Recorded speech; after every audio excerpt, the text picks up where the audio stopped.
Yon mga karaps ha. O ito para maiba-iba naman yung fried chicken nyo at sigurado matutuwa ang mga anak nyo dito. Ito fried chicken to na medyo chicken barbecue ang dating. Subukan nyo na. Sigurado ko kayo'y matutuwa. Ayan nga, tignan nyo yung mga anak ko. Solve na solve sila. Ayan, hindi ako nagbibiro. Masarap talaga siya. So bago na naman to na maluluto nyo para sa pamilya nyo. O paano? Simulan natin. Ayan, tignan nyo yung slow mo ko pa. Nakita nyo ba? Nagtalsikan. Napaka-juicy niya. Ayan, simulan natin na sa leg quarters. 3 piraso lang muna.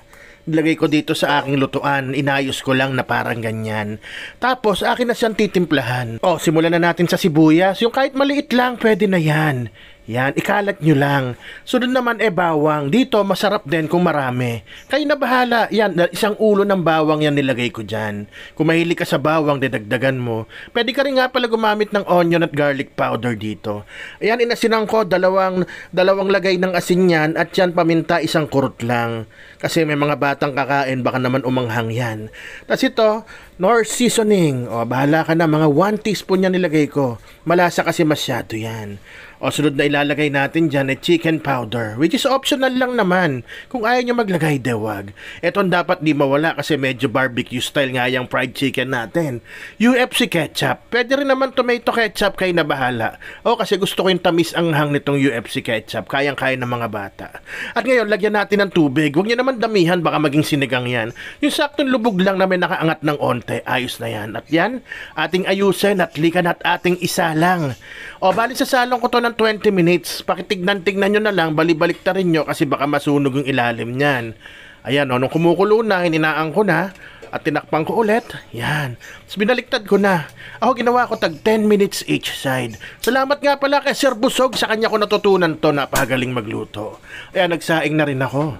Ayan na after 10 minutes ng una, hindi ko na sa tinakpan para ma-reduce na yung kanyang yung lasa, manuop na sa kanya.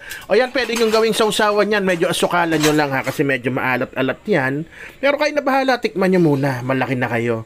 At ito, pretohin na natin, gawin natin yung toothpick test. Ayun pag bumula na siya, goods na yan. Matuto kayong mag-control ng apoy, baka masunog yan. Huwag yung apoy magko-control sa niluluto nyo. Bali ang cooking time niyan kasi actually luto na yung loob niyan dahil 20 minutes natin pinakuluan yan. 10 minutes na lang ang cooking time niyan.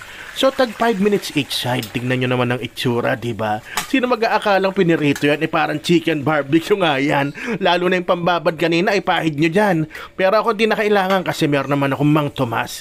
At yan yung pangmalakasan na atsara na bagay dyan.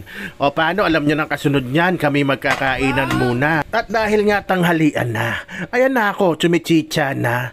Tignan nyo, nagtatalsikan pa yung mga juice ng manok natin, diba? Gayahin nyo na yan, hindi ako mapapahiya dyan. Basta gayahin nyo lang mismo yung ginawa ko dyan. Paano? Alam nyo ng kasunod dyan, anong sasabihin ko? Siyempre, Rapsa!